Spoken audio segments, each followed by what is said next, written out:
Hello and welcome back to No Books on a Dead Planet, the podcast where we meditate on the fact that there will be no books in the future. No, I'm kidding. It's not that depressing, I promise. This is the podcast where we read climate books so you don't have to. And today I am joined by Tom Nicholas to read Half-Earth Socialism by Drew Pendergrass. What a surname, Drew. But you got all the ladies with that surname. Sorry, Drew, it's not funny. And Troy Vettiz. Welcome, Tom. Thank you for being on the podcast. Hello, thank you very much for having me. It is an absolute pleasure. I have an uncle Drew, and I thought he was like the only Andrew who was a Drew rather than an Andy. Did I think that? I'm sure I've come across other Drews, but no, not the same person. I will clarify. I mean, we need some representation for Tommy's dad in the Rugrats, surely. The ultimate Drew. Is he a Drew? Let's be clear. He's a Drew. With his purple hair, living his best dream. But I'm sure he doesn't have a great surname like Pendergrass. Very natural as well, in keeping with the theme. Yeah, yes, it is. I wonder if sometimes the surname dictates the job. Tom, for those of you who don't know your brilliant work, how would you describe it? Because I feel like you do so many ththings that I don't know how to encompass your brain into a thought, into a job title. The main thing that I do, me neither, it's the main thing I do is I make videos for the internet that broadly engage with news, politics, current affairs, media criticism, which is a broad remit, right? That's quite a nice, I feel like I've set myself such a broad remit that I essentially get to be interested or inquisitive about or enraged about something, and I can make a video and I can sort of fit it within that ballpark somewhere. So I love that. Professionally nosy. Yeah. You just get to pick something and be nosy about it for a week and then move on. But that is the thing that I find always drives my making of a video, and I think maybe what makes them not terrible sometimes is that if I'm interested in a thing, hopefully someone else out there is interested in it, and the fact that I've been interested enough to want to make a video about it hopefully means I do a better job than if I was like, I don't know, than if I was just like, this would be good content, you know? Yeah, definitely. I think you can tell you're excited about it all. Especially, I really enjoyed you did a 3-part series on the royal family. I did that. Yeah, that was meant to be one video, and then the excitement just overtook you. Yeah, I made a short mini series, which was a departure, but it was good. It was good fun. When it comes to, I always ask all the guests this, when it comes to the climate, I know you've talked a little bit about it in videos, but in your normal life, if you have one, allegedly, you have a normal life. How much do you talk about the climate? Because for me, it's been up and down, I'll be honest. I try and do my bit in my everyday. I cycle. We only have one car in our house. My wife needs it for work. I will use that sometimes if I need it for work, but I generally cycle. So it sort of comes up. But I think it's often about there's often like key decisions you make at certain points where then actually those things become habitual, I think. And do you find that, because that sounds like it's kind of top of your mind when you're making like lifestyle decisions and stuff, do you find that it's something that worries you a lot? Is it something that kind of plagues your mind, or is it something you're just a bit like, well, that's happening, I'll research it sometimes, but it's not like internally distressing me? Depends what the thing is. I think sometimes I'll realise there's something we're using in the house that is like uses a silly amount of plastic, and I'll be like, okay, right, we need to do that, or I need to travel somewhere, and suddenly I will have this big dilemma about how am I going to get there? Should I go to this place at all? Is there benefits to, you know, what are the financial but also the social costs of doing or not doing that thing? And I think you have to find the balance between wanting to be part of finding a solution to these things without taking absolutely all the pressure onto yourself to fix the problem, because that's not how we're going to solve the problem. I mean, I always find recycling is a really interesting example of the ways in which the things that we need to do to solve the climate crisis are this real mix of big structural changes on one hand and big like industries changing how they do things in collaboration with individual people doing things as well. Recycling feels like a very individual thing because it's us sorting the things into the different bins, but it's also the result of councils or local governments in places going, we're going to change the system that we use to sort out rubbish. And balancing that. Yeah. Yeah, I think it's interesting. In one of the books you've read for this series, The Uninhabitable Earth, which is probably one of the most famous books on the climate, and that guy has been rocketed to fame for his articles and his writing about it. He openly says in the first chapter, I fly, I eat meat. I'm not... He basically is very stubbornly like, I'm not going to do any of that stuff. Because do you know what I mean? I want to focus on the wider solutions and I've only got so much energy. And I was like, that is a bold, I mean, I don't know if I agree with him, but I was like, it's bold claims from a guy who's researched a lot about the climate. So I think it's interesting. When it comes to the book that we have read together, what did you, because I think I sent you a few options for books and that kind of thing. What made you pick this book? And did you have any impression? You obviously must have had a positive impression of it before you picked it, because I'd had it on my shelf for a little while. Disclosure, I think Verso did send me this, but I hadn't read it, so read that into that. Whether they haven't been forcing you to read it. I didn't pay for it, but also I was under no obligation to actually read it. So it had been on my shelf for a little while, and I don't know. It always feels like climate crisis has always been this sort of secondary part of my politics, I guess, and my not political understanding of the world, but I guess at the very least my political emphasis, I guess. When I was a slightly younger man, I used to go to Glastonbury for a run of a few years, and there's a politics tent at Glastonbury run by Billy Bragg, the singer, and the politics in that tent was always really interesting because it was a sort of red versus green politics almost, because everyone in there was sort of broadly left-wing or an environmentalist of some description. And so... Yeah, I imagine the Tories at Glastonbury are few and far between. Yeah, or at the very least, their schedule isn't, I'm going to get up at 9 to go to the debate that starts at 10. Like, it's sort of self-selecting who's there. So yeah, everyone in there is like broadly on board with certain things, I guess. So the debate often became, okay, is this... in terms of a certain issue, would we prioritise workers' rights and economic justice, or would we prioritise the climate and the planet? I don't think those things always have to be separate in such those ways, but that is often the ways in which those debates ended up. And I think I, for a long time, was someone who would, A, probably would have seen those things as quite separate, and B, would have opted for the former. I think at some point, and still to a certain extent, there was this impression of climate politics being a sort of thing that nice middle class people do, I guess. And sometimes still can be, in the sense that I think for some people it's a politics without, which you can view as not having an enemy, right?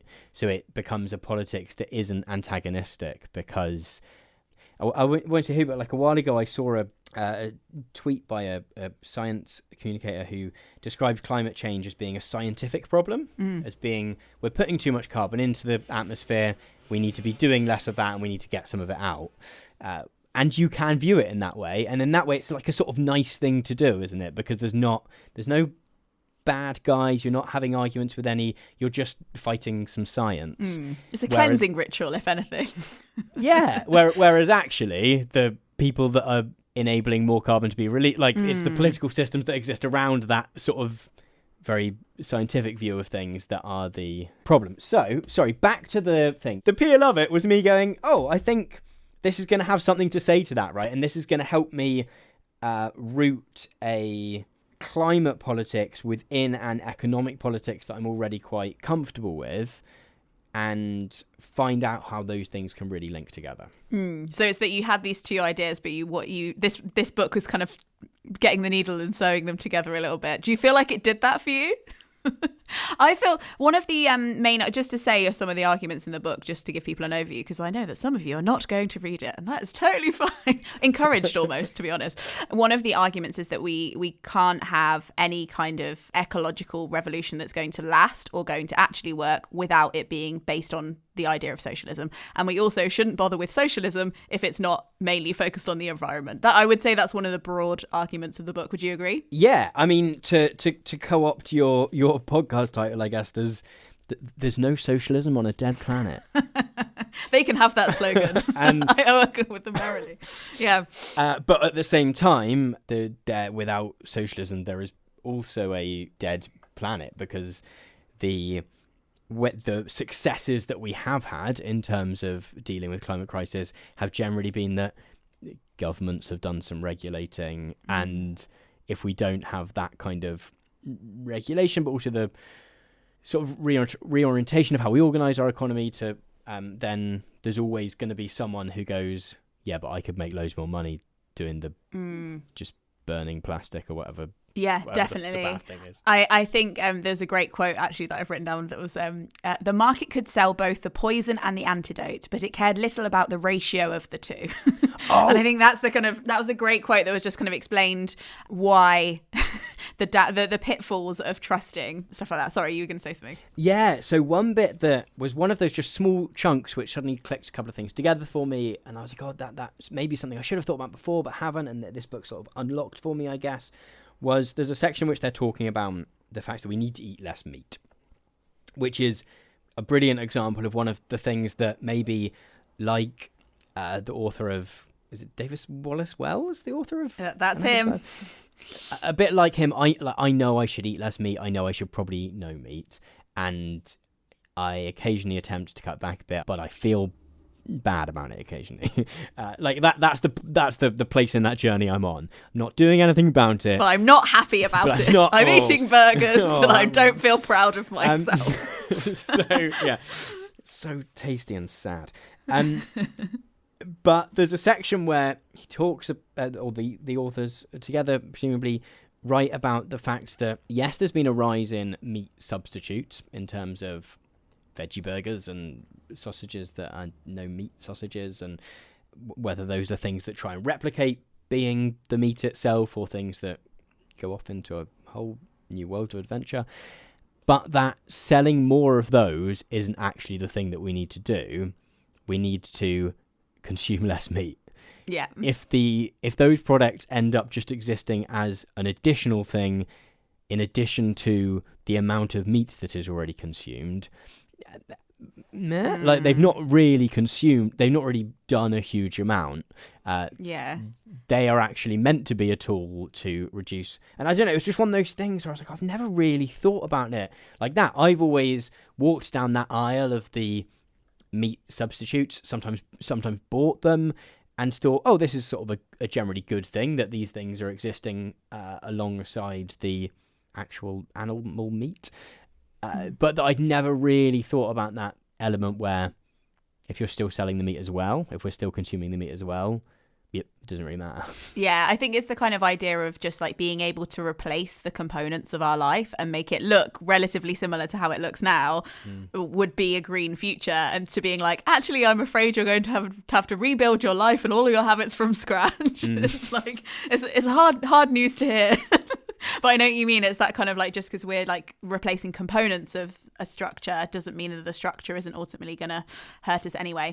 The book is structured in a really interesting way. So it basically starts with a little bit of a chat, but then it opens up into this fictional future where they imagine that we do a lot of the green solutions. The Green Party is like, cool, sits on its laurels a little bit. The left stop panicking, and then eventually everything goes to shit anyway because of the way the economy is running, like biodiversity, running their green markets in inverted commas. Everything still crumbles, and the fact that we tried to solve it with capitalism means that a lot of people stopped working on the environment. It ends the book. It then goes through 3 different solutions and why they won't work that a lot of people offer, which is bioenergy, carbon capture, and sequestration, which is a word I've never heard anybody say out loud. Am I saying it right, Tom? Yeah, I believe so. I think you could be sequestration. I think you can be like. I think being sequestered can also be like being in prison as well.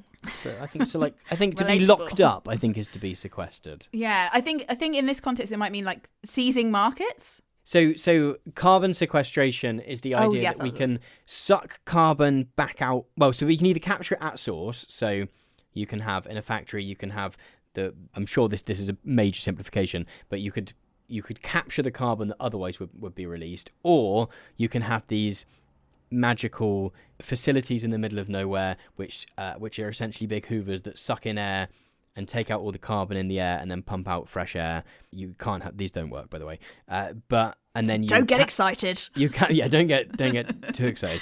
But this is like a big thing that's being pushed at the moment. That you can suck up all the carbon out of the air, expel all the uncarbonated air, and then you take all the carbon and you sequester it. So you store it somewhere long term, down in the ground somewhere. Yeah, which I think in my very basic understanding is the scientific equivalent of being like, we don't need to tidy our room, we'll just put everything under the rug and mum will not notice during the inspection and we'll deal with it later.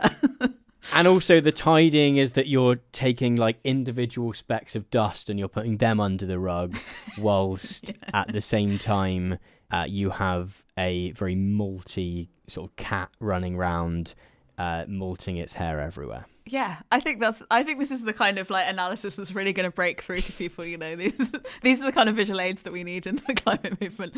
Cat hair, and then the final part of the book is a fictional future in 2047, which actually doesn't really feel that far away. So scary, but this is an unscary future where we fulfill a lot of the suggestions that they have, and we build everything from a socialist perspective, and things are running weirdly but quite well. Like, his life seems good. And it's based on News from Nowhere, which is a fictional future that William Morris imagined for our future a long time ago. And when I say a long time ago, I'll pull up my Wikipedia page. I mean 1890. So yeah, that's the kind of structure of the book, and I think it's a really interesting way of framing it with two fictions at the beginning and the end. I felt like we were talking about the kind of marrying between politics and environmental movement, and for me, I think I do also need that marrying up a little bit. I need to understand a little bit more about why it works. But I would say that the book, I think the subtitle is it says A Plan to Save the Future, and I thought that there weren't actually that many plans in it. It was more of a mood. It was like setting the vibe for the future, but I was actually hoping for more actual concrete plans. Would you say that's fair? Yeah, and I think some of that is born of the fact that it is about trying to the plan in the broadest sense is to establish a kind of model of democratic economic planning, and therefore part of the plan is that we make sure people are educated about the climate and about stuff like biodiversity, but also stuff like economics, and we therefore enable people to be able to make those decisions about some of the, you know, the place where we're at in terms of the climate crisis means that we're going to have to make some compromises, right? We're not going to be able to, there's not an easy switch to flick, and so the part of this sort of very broad plan is that, yeah, we might all have to sit down and go, would we like to save 80% of species on Earth and have 50% of the planet rewilded, or would we want to rewild 45% and only have X amount of the species? Like, we're going to have to make some difficult decisions, and so some of it I think comes from that desire to want to keep the options open in some way, I guess. But yeah, it's definitely a lot of tweaking. I would agree the dials, that plan is probably a strong word. Yeah, fair. And I think there's an interesting example in the end, the fictional future at the end of the book, where I think he's asking something about a car, and she's like, oh yeah, I've heard about cars, like when there was a private ownership. I don't think that's ever going to be possible again, where you could have your own car, but from what I've heard, it didn't sound very fun. Like, nobody seemed to like it very much, and I was like, that was an interesting insert to being like, are you even having fun owning your own car, or is it just full of parking fines and admin? Maybe that's from somebody who doesn't own a car. I'm like, sounds shit.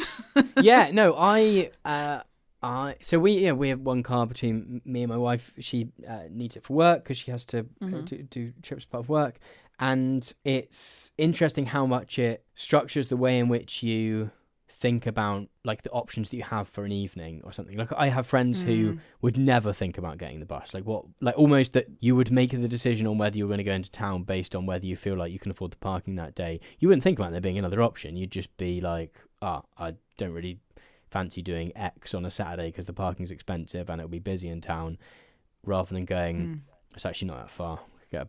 Get a bus. Whereas for me, I'd be like, the added energy expended of like cycling into town, which something I'm very sort of lucky to be able to do, both in terms of how far it is and also having the physical ability to do that. The upgrade into having to like get in the car, drive, sit in some traffic for a while, find somewhere to park, remember where I've parked, like that for me is like won't bother actually. Yeah, so I think for some people that one would be like a good example of a big trade-in. But again, it's all about mindset, isn't it? For me, I'm like, that sounds rubbish. But I'm sure there's other things that I'll have to give up that I'm like, this is devastating. Yeah. For example, blue cheese. What are we supposed to do in this world? Is that bad? Blue cheese? Is blue... Well, I mean, all cheese, probably not. I imagine it's I imagine blue cheese wouldn't please the vegans. Can I clarify? Everybody's got luxuries that they would be. Just to clarify. Can I clarify? I did know cheese was made from animals. Okay, just checking. I just hadn't made the connection.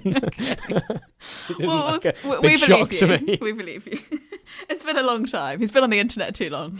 Yeah, like the kind of the different trade-ins that we all have to maybe think about. Will be different for different people, and some things will be incredibly easy to give up, like traffic jams, and other things not so much. When you were thinking about this book, because I know you read it a while ago and you've been revising it, is there anything that really stuck out to you that you were like, this is something I'll always remember from the book, or this is, if somebody asked you what's in that book, this would be the fact or the thing that popped into your mind? Yeah, I think in terms of broad stuff, I did like the fictional opening and close. I thought it was like a fun way to open up the book. I also, I liked some of the ways it paired together the climate politics and its economic politics. In terms of like little nuggets, I think the way in which it made me rethink the ways in which sometimes climate solutions or things that are marketed as climate solutions are actually additional stuff rather than actually reducing the thing as it already exists was really useful. It's funny sometimes that like one paragraph within a book just is the thing that sits with you. That's quite interesting. I will also remember it has an interesting nuclear bit where they're very anti-nuclear power, and that was not a good bit. And that you didn't enjoy hearing that nuclear power was bad, or that you were just structurally there were a few flat bits in the book. I'll admit that. No, it was just wrong. It was just really? remember Chernobyl, remember Fukushima, remember 3 Mile Island, which were bad things that happened that we've sort of learned from. And I think most climate scientists these days would say that nuclear power has to be part of the climate solution, or that at the very least to provide what I think is called a base load. So you like wind and solar's brilliant. Solar is so cheap these days that it's gone just down drastically in terms of how much it costs. But you need something that isn't dependent on the wind blowing or the tide moving or the sun shining, because like every so often you have a bad day, and so you need like a base load to keep things ticking over. And nuclear is probably going to have to be our solution to that. It was interesting that it felt like most of the reason for including that was that it felt like they had the sense that nuclear power is already a bit unpopular, and it felt like they wanted to be able to piggyback off of that to make the rest of the stuff popular. I don't know, just the way it was written, I didn't necessarily feel that their hearts were massively in it. That's fair. Other stuff that I really liked, it also, I think, made me think about big data in a slightly different way. So they talk a lot of the book is arguing for economic planning rather than a quote-unquote sort of free market politics. So rather than letting the market decide what is good and bad and what is worth producing, what is not worth producing, etc., going, actually, the scale of the climate crisis, we might have to not just let those things be up to what sells the most. We might have to go, actually, we're going to regulate the market more, or we're going to put together a 10-year economic plan of how things go together. And the focus is very much on that being democratic and people, and there being a constant popular input in terms of what direction that goes in. But one thing they talk a lot about is how we can use big data. We're sort of used to thinking about big data as this really, really bad thing, about Cambridge Analytica and about and like the NSA and stuff, the sort of mass capture of data.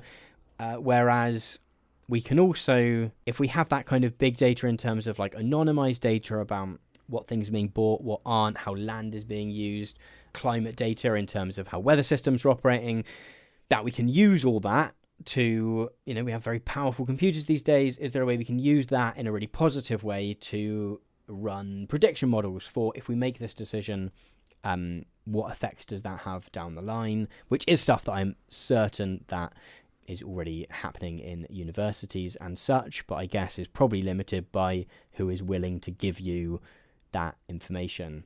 And that was really interesting. That was a way of thinking about a thing that is often, and I often think of as a bad thing, but how can you turn that into something that could be used positively?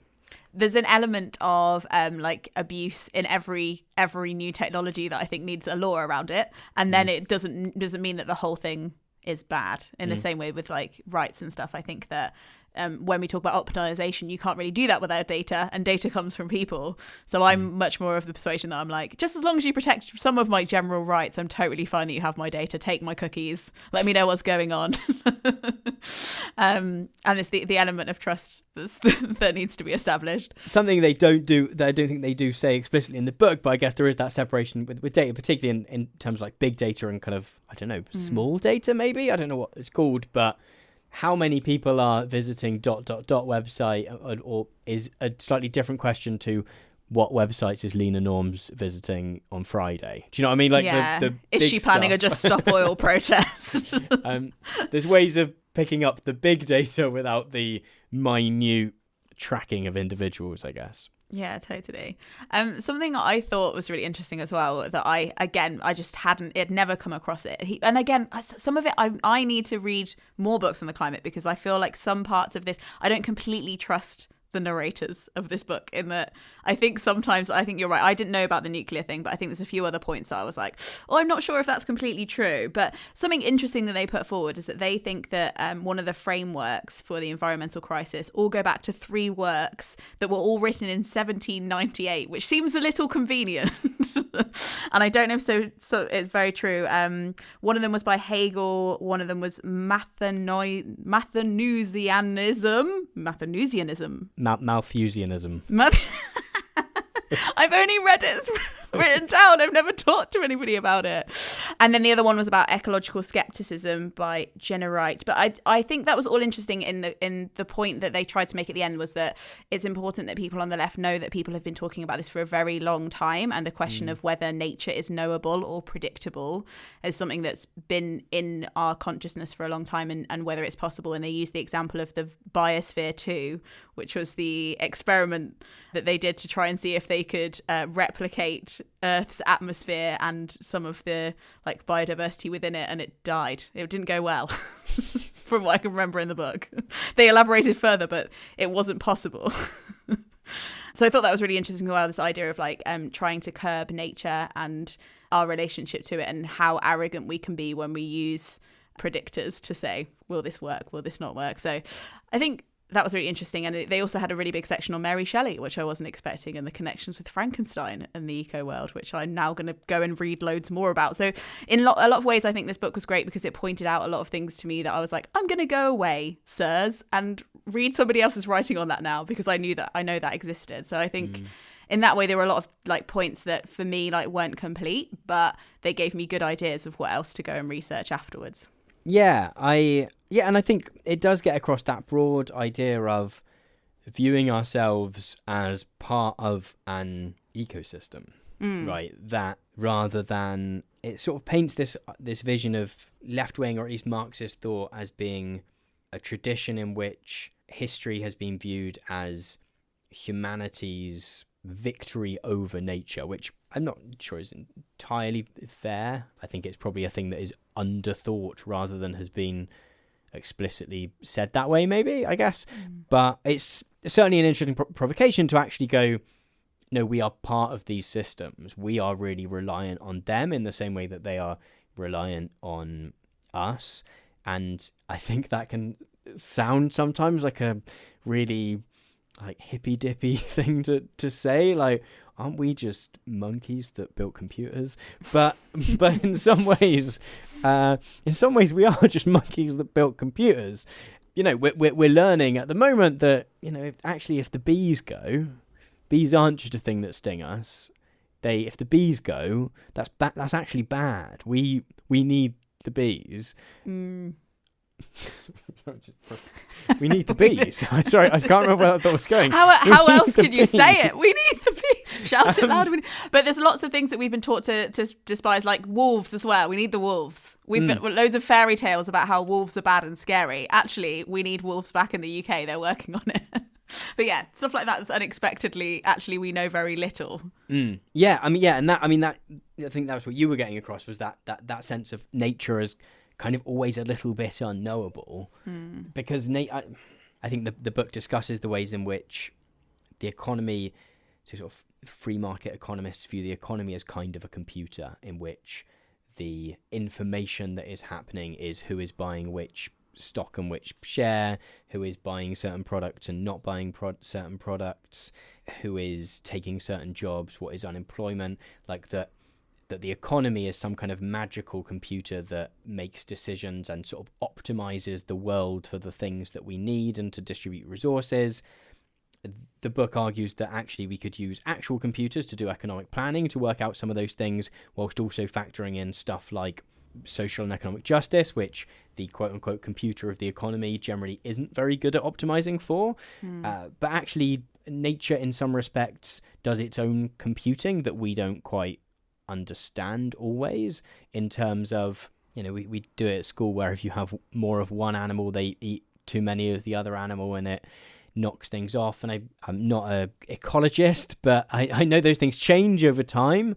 But I guess it's a sense of like, actually, do we need to respect some of the unknowable elements of nature in that sense? Definitely. And I think the half Earth part of that as well is just like, part of it is just rewilding half the Earth, because we don't actually really know what's going on there, but we should probably let the Earth take over.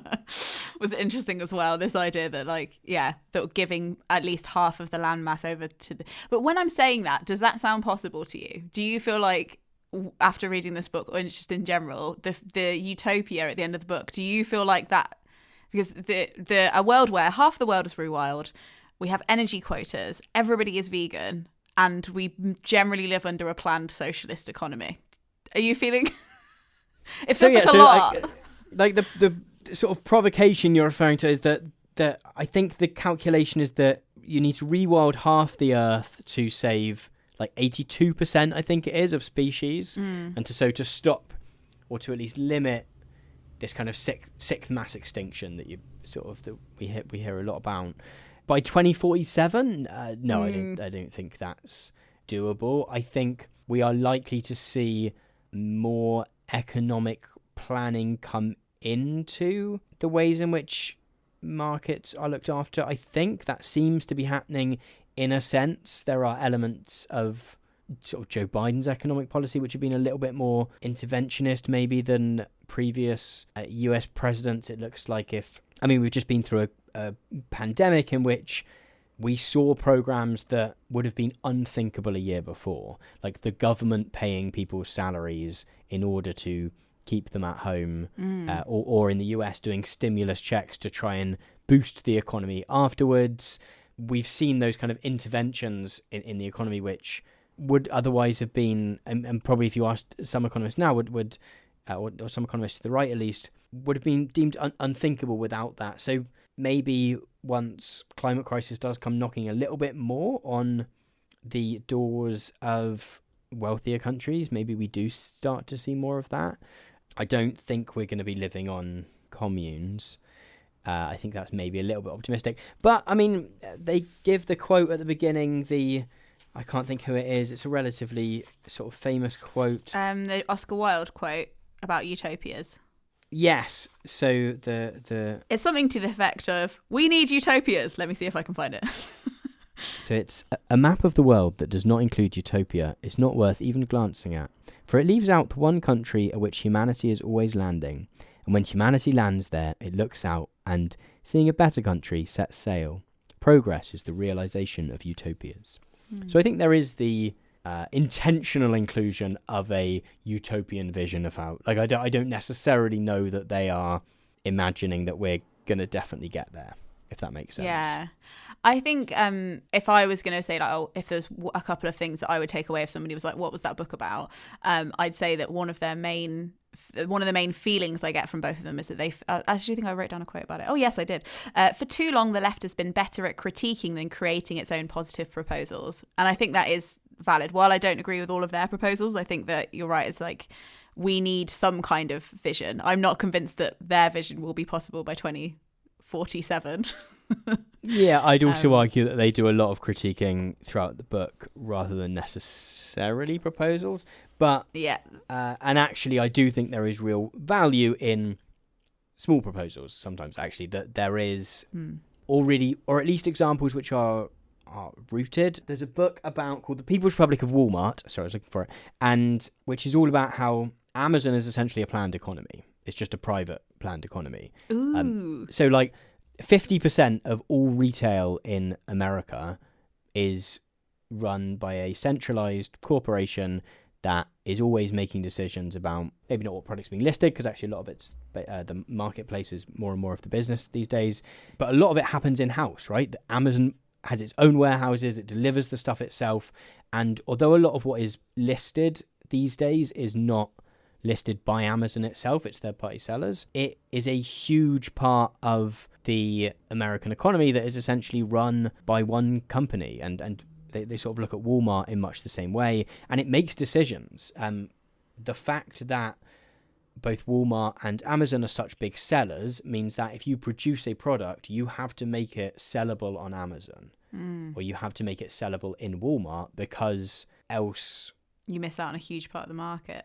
Yeah. Yeah. So that company ends up deciding what products are available elsewhere as well, because if they decide that all cleaning products need to be 300 milliliters, I don't know why that's the first thing that's come to my head, but then you sort of do that for them and then you sell it the same elsewhere. For me, that argument sort of for a more planned economy just felt a little bit more rooted, I guess. And they do use examples in here. They focus on the Cybersyn project in Chile under Salvador Allende, where they had a kind of like Star Trek. There's a podcast about it which came out not super long ago. I can't remember what it's called right now, but they had a kind of Star Trek style room with like chairs where they would run calculations, and they would go, well, what if we do produce X more of this each year or X less of that each year? What are the knock-on effects of doing so? And so there is examples in here. I'm not suggesting there's not at all. But I think there is a use in those big utopian visions. There is also sometimes a use in really hooking something onto something that's really recognisable and something that people really see in their everyday lives. I really want to read that Amazon book now. That's really into the People's Republic of Walmart, it's called. Yeah. Okay. Yeah. I'm definitely going to look into that. I think it's interesting. Yeah, I think as well, like my critique of the book being not too much about solutions and that kind of thing, it kind of falls flat when you go on their website, because they have this website that's just half.earth, and in it they have built a game that I encourage you to play. If you're listening, go and have a little look. It's essentially kind of, if you've gone on the Project Drawdown website, which is a website that lists in little squares every climate solution that exists right now and that is possible. It's kind of like that, but more Pokemon cards, where you can kind of twizzle the dials. You have 3 ratings at the top of your screen. One is how bad the planet is doing. Mine is on big red right now. One is how happy your people are, because if your people aren't happy, then they'll vote you out and then you can't do anything else. And then one is the temperature of the globe. And you have to start picking different solutions to see how to affect that. And so there's different categories like research. At the moment, I've banned outdoor cats. Really exciting. We'll see how that goes. I've given Indigenous land rights, which is one of the policies. What else can we do? We can do cloud brightening if we want. And it kind of, in some ways, even if you don't understand it all, which I definitely don't, it just shows you how it's not, when somebody says, will it be okay? Will we survive? Are we going to go into extinction? It's such a complicated question, because there are so many freaking options and there are so many dials and knobs that we could turn. And in some ways, I think that that's kind of hopeful to see how many possibilities there are, even if we're not always in control of choosing them. It's interesting, because the last time I played something a little bit like that was that the Science Museum did this was some years ago now. I happened to be at the Science Museum. I don't know why. As part of one of these exhibitions, it was about what if we had techno trees, and it made you play this game where you chose like what climate policies do you want to do, and it had this thing where as soon as you did too much, it was like, no, this won't happen. You've been assassinated or something, and it was clearly designed to be like, oh, we can't do too much. And I did realize afterwards that the exhibit was sponsored by Shell, and or was it Shell? BP? It was sponsored by some kind of those who cannot be trusted. Yeah, and the whole thing was about sort of techno trees, which were these. It was all about carbon capture and sequestration. Just not being like, what if we just used actual trees rather than like having these fake. So it was trying to make carbon capture, but make pretend trees that would suck in the carbon and then presumably go and store it somewhere, which is the thing that actual trees do, but trying to find like a techno version of that. Reinventing the wheel. Yeah. You're like, it's okay because we still have trees. There's no need for you to try and replicate that. As well as with the Biosphere 2 experiment, I'm like, but we still have the Earth, so like let's do plan A for a little while, and if that doesn't work, then we can have your weird idea. Yeah. But yeah, it's the way the human brain works. Would you recommend this book to anyone? And if so, who? I feel like it wouldn't be a universal recommendation for either of us. Would you say that's fair? Yeah, I think it gets into the weeds a little bit. Occasionally. It, like you mentioned about it often returning to Hegel and to Malthus and to sort of relatively old texts, which I think are useful in the context of an intellectual history, and maybe do get across that thing that you were saying about the fact that these are not new ideas that are being discussed. We are not the first people to suddenly realise that maybe nature is important, but I didn't necessarily always think was super important for what is presented as a kind of short and provocative text. I thought the fictional bits were really interesting and useful and served to get the reader on board, but then that was almost the opposite of some of the other stuff, which was not dense in terms of being lengthy, but I think, maybe got into the weeds a tiny bit more than it needed to. I think that you could really get something out of this book if you just read the fictional part at the beginning and the fictional part at the end, because I think there's actually quite a lot of information embedded in the fiction parts. And I think you agree, like you could be put off by reading the middle and never get to the end, which I think would be sad. Yeah, I think there's a lot of good stuff in there. There's a lot of really interesting stuff in there. I think it feels a bit academic at times. I think in the sense of both our authors are academics. I think just sometimes it felt like that the need to be able to evidence and mention every time an idea has also been mentioned previously, and less of a chance to really humanize that Earth 2 project. I can't know, what was it called? The Biosphere 2? Biosphere 2. Like to really humanize that, or the CyberSyn project, or some of those, which I think the beginning and end did really well. I'd have liked to have seen some more of that. So I think to anyone who's already interested in these topics, I think it's interesting. I think it reviews some of those histories quite well. I probably wouldn't give it to someone as do you want to think about how climate politics and economic politics cross over? I don't think it would be the first book I'd recommend. And definitely I don't think the first climate book that I'd, if somebody was like, I've never read a book on climate, I'd be like, this isn't a starter pack. And I also was thinking about, like, I'm kind of already sold on the idea of socialism, so for me it was a great ride, but I don't know if I'd give it to somebody who wasn't sold on the idea of socialism, because I feel like it's not positioned as something that's persuasive. It's more just like, since you agree. I read an interesting Goodreads review about the book just before we came on, and it said, despite all its empiricism, this engaging, frustrating, invigorating, and in place downright annoying book is just the kind of utopian thinking we need on the left.